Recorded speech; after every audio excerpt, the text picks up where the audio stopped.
Tatlong iniinalang high-value individual ang bumagsak sa kamay ng batas matapos silang madakip sa isang bypass operation sa Iloilo City na nagresulta sa pagkakakumpiska ng humigit kumulang 1 milyong pisong halaga ng iniinalang shabu. Agad silang inaristo at kasalukuyang nasa kustudiya ng pulis habang inihahanda ang kasong isasampa laban sa kanila alinsunod sa Republic Act 9165 o Comprehensive Dangerous Drugs Act of 2002. Tinutukan niya ni Patrolwoman Andrea Dominic Di Palubos.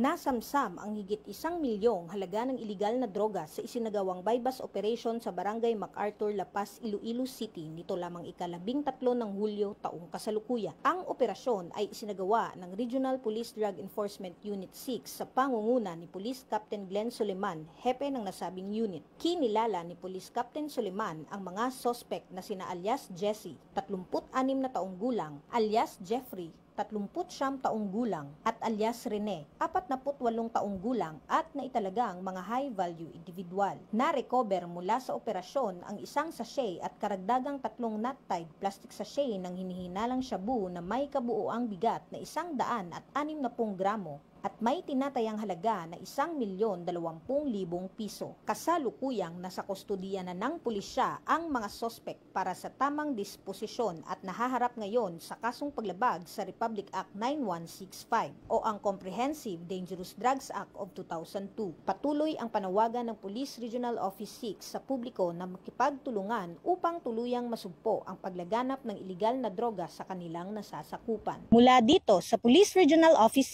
6, ako ang inyong Police News Network Correspondent, Patrolwoman Andrea Dominic Di Palubos, alagad ng batas, tagataguyod ng balitang pulis.